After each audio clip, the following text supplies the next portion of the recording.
to be on the ground of Treaty 6 people, honored to be at this conference, honored to be with all of you.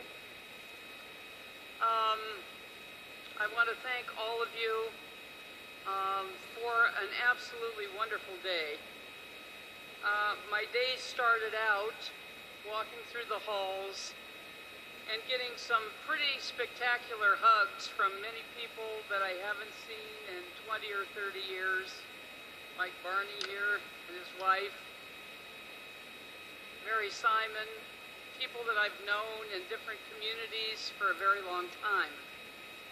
And I realized that I started my witnessing of residential school when I was only 10 years old.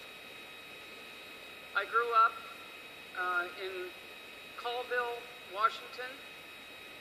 There was a mission school called St. Mary's Mission.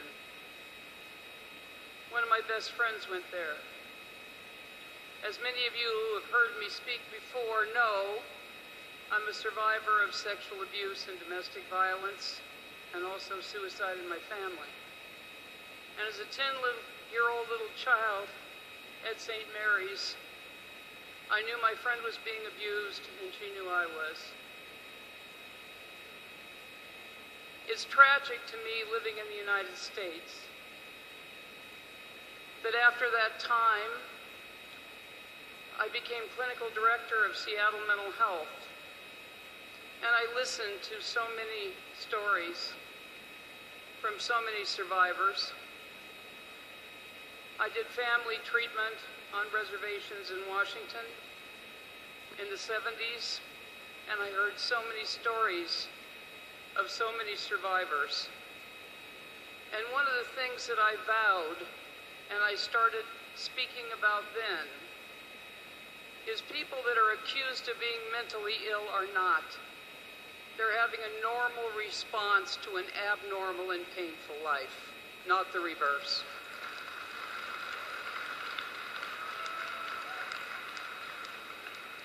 And so we began to change that at Seattle Mental Health. But unfortunately, in the United States, unlike Canada, survivors are not being heard. They're being heard by many people like me, but they're not being heard by our government. There has been no apology. There has been no Truth and Reconciliation Committee. There has been no Healing Foundation. I began also speaking in Canada, in every province, Northwest Territories, the Yukon, British Columbia, Ontario, Quebec, Saskatchewan, in the 1980s. Also in Alaska, where I heard so many stories. I remember being invited to listen to grandmothers, and I am a grandmother of 13 grandchildren. And it breaks my heart today, and it broke my heart then, to listen to these beautiful grandmothers talk about the day the people came and took their children, and the letters they wrote to the United States government begging them to send their children home. One of the things that I know about the people of Canada and the survivors that I have worked with here is you've stood together, stopped the lateral violence, held each other close, stood for truth, and spoke the truth without blame or judgment. And you were heard.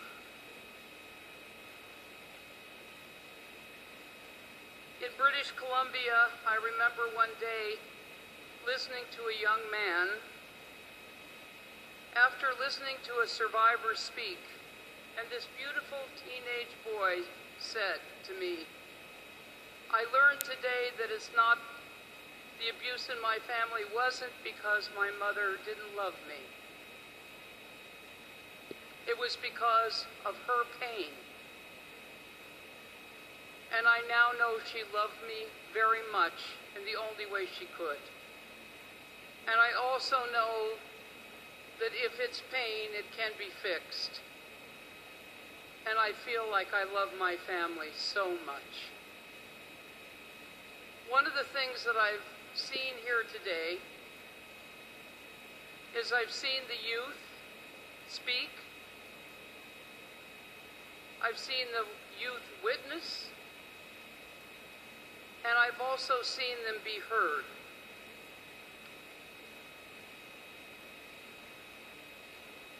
I spoke to a man in Nunavik who talked about crying every day at the beds of his children who were taken away. The countless brothers and sisters who have gone to the graves of brothers and sisters that never made it home from those schools. The Alberta man who still cannot use his hand because of the number of times that he's been hit.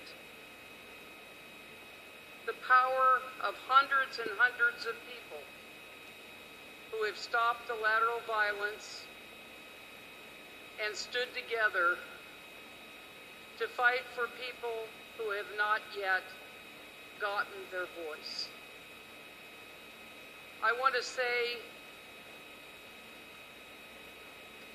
that I feel so lucky to be part of a group here the next 3 days, those who refused to keep quiet any longer and stood to speak their truth without blame or judgment, those who have courageously walked a journey from victims to survivor to compassionate human beings,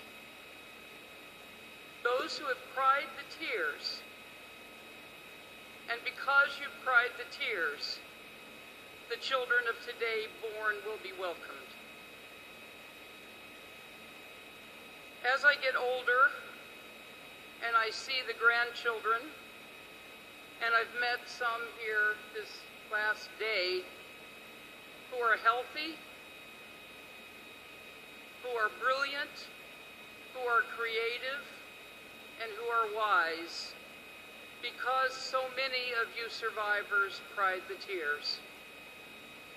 Because you've healed the pain, those children can walk in a different way. I listened to Natasha and Jaden today, who said they wanted to make their grandparents proud, and believe me, they did. And to so many creative young people who sang and spoke and danced.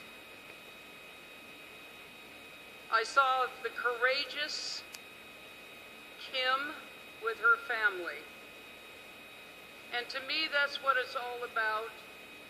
3 generations healing together, holding each other close, hearing the truth, reconciling, forgiving, and moving on. And one of the things that I heard today were survivors of sexual abuse who had the courage to speak. And one of the things that I know is the epidemic of sexual abuse in this world is not going to stop until every victim of abuse and their family is healed, until every perpetrator of abuse and their family is healed. The legacy of abuse that came from the residential schools can heal as families heal together. I was told as a child by the person that I believe was responsible for me being alive today, a Colville Nez Perce elder. And one of the things that he said to me when I was a little girl was that people may hurt you, they may abuse my body, but no one will ever hurt my spirit but me. Someday our people will return to the circle and begin a process of mending the hoop. they will forgive, and they will become the teachers and leaders of healing many, many different races. And I believe I saw that today. One of the things that I know are snowflakes are very fragile things when they're apart. But when they stick together, there's nothing they can't do. They can stop a city, they can stop a world. And one of the things I want to say to all of you is you have stopped the world long enough to hear, to heal, and for you now to be the teachers of many other different nations, including mine, to begin the process of healing the indigenous people of the world. I want to thank you, and I want to tell you, because of the tears you've cried, the child of today will welcome the child of tomorrow. Miigwech, all my relations.